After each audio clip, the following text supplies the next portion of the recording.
Nkechi na-asa eze ya. Nkechi na-asa eze ya. Ndewo. This is Yvonne from Learn Igbo Now, and in the video today we're going to talk about Nkechi and how she's brushing her teeth.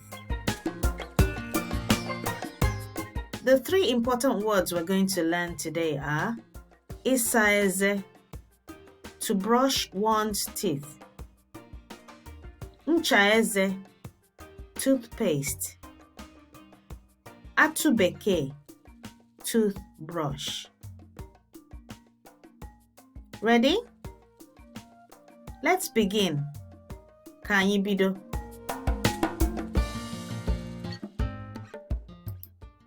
Nkechi pinyere Nchaeze na-atụbekee ya.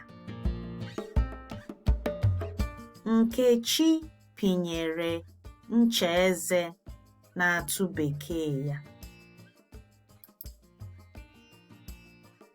Nkechi na-asa eze ya.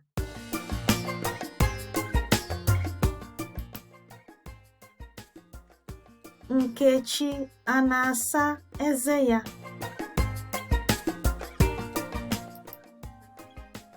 Ee, Nkechi na-asa eze ya.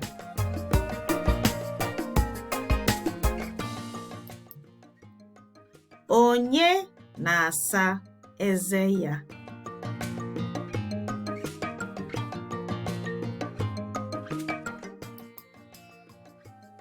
Nkechi na-asa eze ya.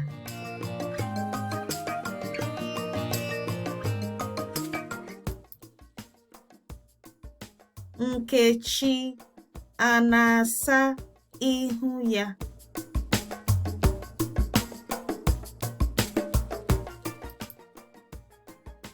Mba, Nkechi na-asa eze ya.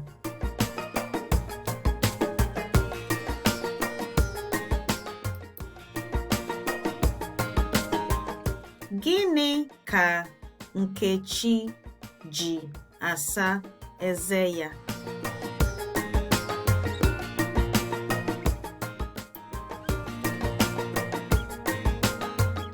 Nkechi ji atụbekee asa eze ya.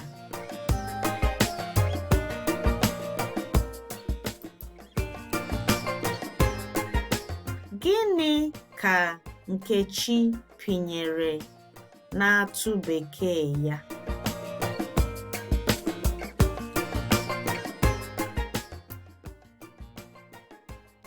Nkechi pinyere Nchaeze na-atụbekee ya.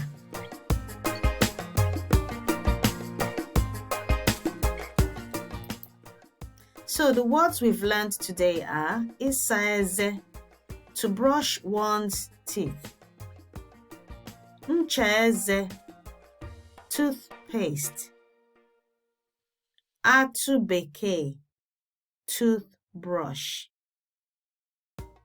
That brings us to the end of this video. Question for today: what word did you find most difficult in today's lesson? Let me know in the comments below. And also let me know what other kinds of lessons you would like me to create and put on the channel. If you like this video, click the like button and then don't forget to subscribe to our YouTube channel. Komesia, see you later.